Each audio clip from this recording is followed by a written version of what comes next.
2023년 맥주감사주일 3부 예배로 영광 돌리는 사랑하는 성들에게 하나님의 크신 은혜가 함께하기를 주님의 이름으로 축복합니다. 이스라엘 남자들은 1년에 3차례, 3차례 예루살렘 성전에 가서 절기를 지켜야 했습니다. 첫 번째 절기가 유월절입니다. 유월절의 유래는 이스라엘 민족이 애굽에서 430년 동안 종노릇 하다가 위대한 지도자 모세의 인도함 속에 출애굽하는 과정 속에 마지막 10번째 재앙, 즉 장자 죽음의 재앙 가운데서 이제 어린 양의 피 흘림이 있는 문지방을 넘어가 이스라엘 민족은 장자 죽음의 재앙 가운데서 피하여졌고요. 그리고 놀라운 출애굽을 통해 해방의 역사를 경험하죠. 이것을 기념하기 위하여 드리는 절기가 유월절입니다. 그리고 맥추절은 이스라엘 민족이 40년 동안 광야 생활 가운데 거하다가 여호수아의 인도로 가나안 땅에 정착하여 첫 번째 거둬들인 소득을 하나님께 드리는 그러한 절기입니다. 그래서 첫 곡식인 보리를 통해 감사하는 절기라 맥추절이다라고 이야기하죠. 세 번째로 수장절은 이스라엘 민족이 가나안에 정착하여 그의 한 해의 수고로움 속에 가을의 추수의 열매를 창고에 쌓아두고 하나님의 은혜에 대하여 감사하는 절기가 수장절, 오늘날 추수감사절입니다. 특별히 오늘 우리는 이 맥추감사 주일 예배로 하나님께 예배하고 있는데요. 이 맥추절은 다른 말로 칠칠절 또 오순절이라고 하죠. 그 이유는 바로 유월절이 7번 지나간 77이 49. 그래서 칠칠절 그리고 7번이 지나간 다음 날 지키는 그러한 때이기 때문에 열을 상징하는 순이 5번 지나갔다. 그래서 오순절이라고 이야기합니다. 자, 그런데 이 맥추절이 신약에 와서는 성령 강림절이 되었습니다. 그것은 유월절 절기에 예수님이 십자가에 달려 돌아가시고 부활하십니다. 그리고 승천하시는 그 과정 속에 제자들과 함께 거하시면서 복음을 전할 것을 이야기하고요. 보혜사 성령을 보내주실 것을 약속합니다.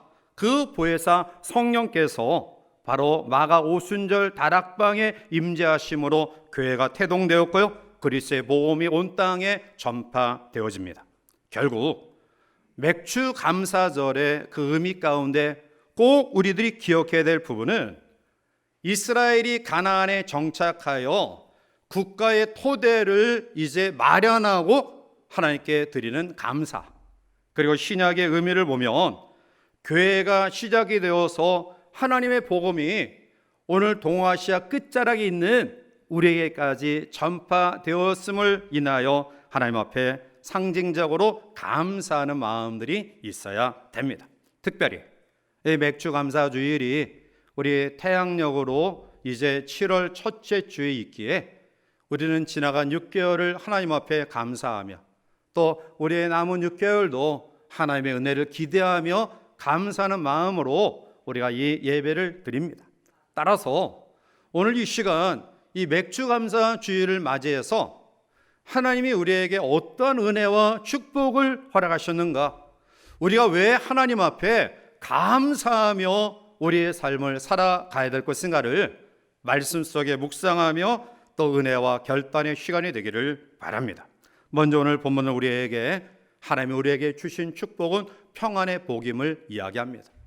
우리가 살아가면서 우리 모두의 공통적인 그런 바람과 소원이 있다고 한다면 아마 평안한 삶일 것입니다. 매림 나우, 염려란 말이 마음이 갈라지는 거잖아요. 그러니까 우리의 생각이 자꾸 걱정과 또 안심과 또 근심과 또 편안함과 이런 것들이 자꾸 갈라져요. 염려예요. 자, 그런 속에 우리의 마음이 갈라지지 아니하고 집중된 평안을 원하죠. 우리의 가정도 평안한 가정 되기를 원하고요. 또 교회도 평안한 가운데 우리가 생활하기를 원하고요. 특히 나라 민족 속에 우리는 평화로운 나라가 지속되기를 원합니다. 이스라엘 민족은 지정학적으로 여러 강대국에 둘러싸여 있었기에 아마 수많은 외침 가운데 거했습니다. 그래서 그들의 대표적인 인사는 샬롬, 평안이라는 인사입니다.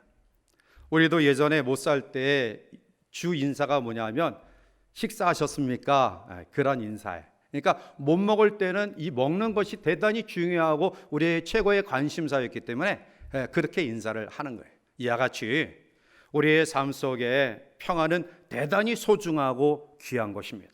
자, 그런데 오늘 본문에 하나님이 하나님의 사람들에게 평안의 복을 주시는데 몇 가지 평안의 복을 주시느냐? 먼저는 육신의 평안이에요. 오늘 1절에 너희는 자기를 위하여 우상을 만들지 말지니 조각한 것이나 주상을 세우지 말며 너희 땅에 조각한 석상을 세우고 그에게 경배하지 말라. 나는 너희 하나님 여호와임이니라. 아멘. 우상을 섬기지 마라. 석상을 만들거나 거기에 절하지 말라. 이렇게 말씀합니다. 그 이유는 우상을 쫓아가며 섬길수록 하나님과 멀어지기 때문에 그래. 우리가 사랑하고 소중히 여기는 것들이 하나님 외에 우리의 마음과 삶에 가득 차 있으면 하나님은 우리 가운데 자리할 수가 없어요. 그래서 우상을 섬기지 마라 라고 이야기하죠. 야고보서 4장 4절에 가늠한 여인들아 세상과 벗된 곳이 하나님과 원수됨을 알지 못하느냐? 그런즉 누구든지 세상과 벗이 되고자 하는 자는 스스로 하나님과 원수되는 것이니라 말씀이에요. 우리가 세상 양락을 쫓다 보면 점점 하나님과 멀어져요. 하나님의 관계가 단절돼요. 하나님의 관계가 단절되면 그 삶 속에는 아무리 세상의 것들이 가득 차 있다 할지라도 참된 평안과 만족을 누릴 수 없어요. 오늘 2절에 보면 너희는 내 안식일을 지키며 내 성소를 경외하라. 나는 여호와니라 말씀이에요. 하나님이 우리에게 주일을 통하여 예배하도록 하신 것은 1차적으로는 우리의 몸의 건강과 평안 때문이에요. 여러분, 기계도 쉬지 않고 계속 돌리고 또 윤활유나 기름이나 이런 것들을 제공하지 않으면 고장나요. 우리 육신도 마찬가지예요. 우리가 또 쉬고 잠시 정비하는 그러한 시간을 갖지 않으면 우리가 젊었을 때는 몰라요. 그런데 나이가 들어가면 갈수록 젊었을 때 혹사한 몸이 그 증상이 대번에 나타나요. 그래서 우리가 조금 어렵고 힘들더라도 또 과도한 욕심 버리지 말고 하나님 앞에 주일을 또 예배하면서 우리의 몸을 쉬게 하는 것이 대단히 중요하다. 또한 이 안식일을 하나님 앞에 드리며 지키는 것은 단순히 육신의 평안, 안식만이 아니라 영적인 평안, 영의 쉼이에요. 사실 냉정하게 이야기하면 상급학교 진학을 위해 지금 입시 전쟁에 놓여져 있는 수험생들이 한 주간의 삶 속에 하나님을 잠시 여유를 가지고 묵상할 수 있을까요? 사업하라는 분들이 또한 치열한 생존 경쟁에 놓여져 있는 직장인들이 그들의 주어진 삶 속에서 하나님을 묵상하고 하나님을 생각하고 할 수 있는 시간들이 얼마나 있느냐라는 거예요. 사실 우리의 삶이 정신없이 쫓기며 살다가 겨우 그래도 하나님 앞에 주일날 와서 예배 드리는 것 아닙니까? 그런데 그것조차도 하나님 앞에 드리지 않으면 우리의 영혼이 하나님과의 관계가 단절되는 거예요. 하나님을 생각하지 않고 세상 것을 추구하는 그 속에 진정한 하나님의 평강과 쉼이 있을까요? 결코 그렇지 않아요. 요한 3서 2절에 사도 요한은 사랑하는 자여 내 영혼이 잘된 같이 내가 범사에 잘되고 강건하기를 내가 간구한다 말씀하고 있습니다. 하나님 앞에 예배를 통해서 우리의 하나님 앞에 병들었던 잠시 소원해졌던 그러한 영적인 교통이 이루어져 다시 한번 위로부터 우리에게 공급하시는 그런 평안과 안식과 힘과 용기를 가지고 또 우리의 주어진 삶을 살아가야 될 줄 믿습니다. 세 번째는 생활의 평안이에요. 자, 5절 말씀 가운데 보면 너희의 타작은 포도 딸 때까지 미치며 너희의 포도 따는 것은 파종할 때까지 미치리니 너희가 음식을 배불리 먹고 너희의 땅에 안전하게 거주하리라. 이것은 풍성한 수확을 이야기하는데요. 너희의 타작은, 여기서 타작의 이 상황은 보리와 밀의 타작이에요. 그런데 이 타작이 포도 딸 때까지 계속된다. 특별히 이스라엘 민족은 3월에 타작을 하고요, 그리고 7월에 포도를 따요. 그러면 3월에 타작하는 그 시간의 출발이 3, 4, 5, 6, 7 5개월 동안 수확을 한다는 거예요. 얼마나 많이 수확을 해야 되면 5개월 동안 수확을 합니까? 하루 이틀 끝나는 게 아니에요. 또 5절 중반대로 보면 포도 따는 것은 파종할 때까지다. 포도는 7월 달에 따죠. 그런데 이스라엘 민족이 이 파종, 들에 씨를 심는 이 파종의 때는 10월에. 그러니까 포도 따는 것이 7, 8, 9, 10 4개월 동안 포도를 따는 거예요. 계속해서 뭐 하루 이틀, 한 달, 두 달 따는 게 아니라 4개월 동안 포도를 딴다. 그것은 풍성한 삶이에요. 하나님께서 지난날 우리와 함께 하셨고요, 오늘도 우리의 필요를 채워주시며 앞으로도 주시겠다 약속하셔요. 이러한 하나님의 평안이 우리 가운데 있기를 원합니다. 혹시 여러분들이 이러한 평안을 누리지 못하는 아픔과 힘듦과 고난이 있다 할지라도 그 속에서 너무 낙심하지 마십시오. 하나님이 우리에게 허락하시는 고난은 분명히 뜻이 있습니다. 그 고난의 뜻을 이루실 때 반드시 하나님께서 삶의 안정과 평안을 주실 줄 믿습니다. 네 번째는 나라의 평안이에요. 7절에 너희의 원수들을 쫓으리니 그들이 너희 앞에서 칼에 엎드러질 것이라 라고 말해요. 오늘 우리나라는 이스라엘과 같이 이 동일한 외침의 그 많은 아픔과 압제를 경험해 왔어요. 특별히 현근대사 속에서 일제의 30년의 압제와 동족 상잔의 비극을 통해 온 강산이 폐허가 됩니다.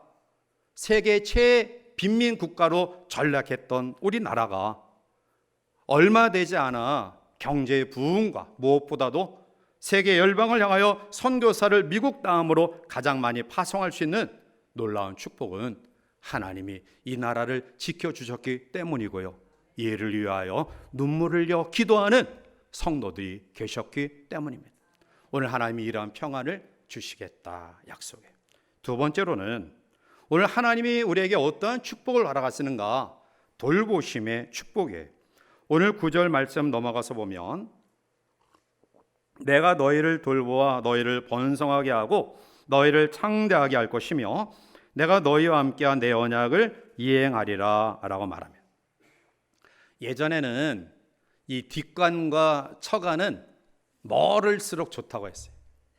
그런데 요즘에는 이 화장실과 처가는 친정은 가까워야 돼. 제가 우리 권사님들 보니까 손주 손녀 돌보는 그런 분들은 다 친정엄마지, 시어머니들은 애하고 그냥 대접만 받고 있더라고. 뭐 다 그런 건 아니지만 딸이 전화하면 득달같이 달려가요. 필요를 채워주고 힘 있는 대로 도와주고, 또 요즘 맞벌이 하지 않으면 우리 다음 세대들이 가정을 세워가기 어렵잖아요. 그러니까 며느리 출근하니까 딸이 출근하니까 그 딸 집에 가가지고 손주 손녀를 다 봐줘요. 저도 딸이 이제 둘이 다 미국 가서 사는데 우리 집사람하고 통화할 때 보면은 어떤 때는 안타까워요. 막 열이 39도 40도 막 올라갔을 때 안절부절 하지 못해서 엄마한테 전화하면 그냥 마음 안정시키는 정도예요. 그렇게 위로하는 정도지, 아마 가까운 데 있으면 득달같이 달려가가지고 호들갑을 떨면서 아마 도와줬을 거예요.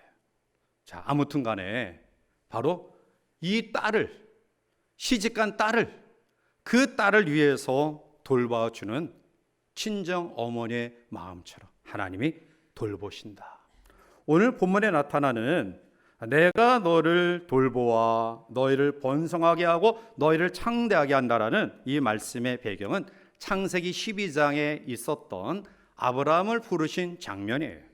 창세기 12장 2절과 3절에 내가 너로 큰 민족을 이루고 내게 복을 주어 내 이름을 창대하게 하리니 너는 복이 될지라. 너를 축복하는 자에게는 내가 복을 내리고 너를 저주하는 자에게는 내가 저주하리니 땅의 모든 족속이 너로 말미암아 복을 얻을 것이라 하신지라. 언약 그대로 이루어져요. 큰 민족을 이루겠다라는 것은 번성하게 하겠다. 또한 아브라함의 이름을 창대케 하겠다라는 것이 민족을 창대케 하는, 또한 묵은 곡식을 먹다가 핵곡식이 나오면 묵은 곡식을 치우고 핵곡식을 먹게 하겠다. 매년 새로운 곡식을 먹을 수 있는 흉년을 경험하지 아니하는 풍년의 축복을 이야기하고 있는 거예요. 그렇습니다. 오늘 우리가 이 땅을 살아가면서 하나님의 돌보심 속에 살아온 거예요. 우리의 열심 있는 노력, 또 여러 가지 내가 힘써 행했기 때문에 또 우리가 여기까지 왔을 수도 있어요. 그러나 그 배후에 하나님의 도우심이 없이는 내가 아무리 인간적인 노력을 다하여 열심히 한다 할지라도 결코 오늘의 결과를 경험할 수 없다. 메릴랜드 대학의 제임스 린치 박사가 성공한 사람들의 조건을 조사했는데 세 가지 공통점이 있었다고 해요. 하나는 그들은 하나같이 꿈을 가진 사람들이다. 내가 어떠한 사람이 될 것이다. 내가 어떠한 일을 이루겠다. 그러한 분명한 목표와 확신을 가지고 어떠한 어려움 속에서도 굴하지 아니하는 그러한 삶의 태도. 두 번째는 그들에게 좋은 멘토, 스승이 있었다라는 거예요. 때로는 어렵고 힘이 들 때, 자기의 길을 포기하고 싶은 그런 상황 가운데 있을 때 곁에서 위로하고 가르쳐주고 또 길잡이가 되어주는 좋은 멘토, 스승이 있었다라는 거고요. 세 번째 공통점은 그들 주변에 좋은 동력자들이 있었다라는 거예요. 좋지 않은 친구들은 내가 잘 될 때, 성공할 때만 옆에 와서 같이 해요. 내가 어렵고 힘이 들 때, 그들에게 아무런 도움이 되지 아니할 때는 가차없이 떠납니다. 그러나 좋은 동역자는 좋을 때도 내일처럼 같이 기뻐하지만 어려울 때 더 옆에서 힘이 되고 위로가 되고 용기가 되는 거예요. 각 분야에 성공한 사람들의 이 세 번째 공통점은 좋은 동역자들이 있었다. 오늘 여러분들의 삶에, 특히 우리의 자녀들의 삶에 좋은 동역자들이 많아지길 바랍니다. 더 나아가 우리가 다른 사람의 좋은 동역자가 되기를 축복합니다. 마지막 세 번째, 하나님의 함께하심의 축복이에요. 오늘 12절 말씀 가운데 보면 나는 너희 중에 행하여 너희의 하나님이 되고 너희는 내 백성이 될 것이니라 말씀해. 이스라엘 백성이 애굽에서 나와 광야에서 삶을 살아갔던 거처가 장막이에요. 자, 그런데 오늘 11절 말씀 가운데 보면 내가 내 성막을 너희 중에 세운다. 즉 이스라엘 민족이 거하는 장막에 내가 거하는 장막을 세운다. 그러면서 그 장막의 명칭이 바로 성막이에요. 이스라엘 민족은 성막을 중심으로 이제 언약궤가 멈추면 멈췄고요, 진행하면 진행했어요. 하나님께서 그 광야, 뜨거운 태양열 속에서는 구름 기둥으로 그들을 보호하셨고요, 밤이슬의 차가운 공기 속에서는 불 기둥으로 그들을 인도하십니다. 만나 메추라기를 통해 날마다 그들을 공급하십니다. 생수를 통해 가람을 면하게 하셔요. 광야는, 사막은 생산적인 장소가 아닙니다. 위를 바라보면서 위에서 떨어진 것을 먹어야 될 장소가 광야예요. 그들은 광야 40년 동안 발이 부르트지 아니하고 신발이 해하지 아니하도록 하나님의 지켜주심의 은혜 속에 거했어요. 오늘 하나님이 우리에게 동일하게 약속하십니다. 내가 너희 중에 행한다. 너희는 나의 백성이 되고 나는 너의 하나님이 될 것이다. 이스라엘 민족이 광야 생활 가운데 또 가나안 정착 이후에 오늘까지 그들이 나라를 유지할 수 있었던 세계 속에서 비록 작은 국가, 적은 인구 수지만 유태인의 힘을 무시할 수 없었던 이유는 그들이 언약 백성이었기 때문에 그런 거예요. 오늘 우리도 하나님의 언약 백성임을 믿습니다. 하나님이 여전히 우리와 함께 하십니다. 사랑하는 성도 여러분, 오늘 우리들이 지금까지 살아오면서, 아니 오늘 여기서 하나님께 예배함이 우리가 안전을 취하고 건강을 잘 관리하고 그리고 조심했기 때문인가요? 아닙니다. 하나님이 우리의 생명을 연장시켜 주신 거예요. 여기까지 인도하신 줄 믿으시기 바랍니다. 특별히 질병을 아파하고 힘들어하는 분들, 하나님이 여러분들과 함께 하시고요. 혹시 우리가 병을 통해서 또 안타까움을 경험할 때는 병이 나를 죽게 하는 게 아니라 하나님이 나의 삶에 간섭하시고 개입하시고 역사하시고 사명을 잘 감당케 하시고 그 사명 감당하니까 하나님이 부르신 거예요. 이런 믿음으로 우리가 우리의 주어진 삶들을 잘 이겨나가시기를 바랍니다. 악을 쓰며 우는 아이가 있었어요. 이 아이를 달래기 위해 장난감을 주었지만 울음 그치지 않죠. 맛있는 간식을 주었습니다. 그래도 울음 그치지 않아요.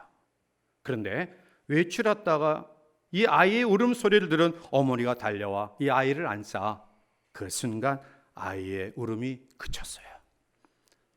아이에게 엄마는 평안입니다. 천국입니다. 기쁨이고 위로입니다. 여러분, 우리도 그렇습니다.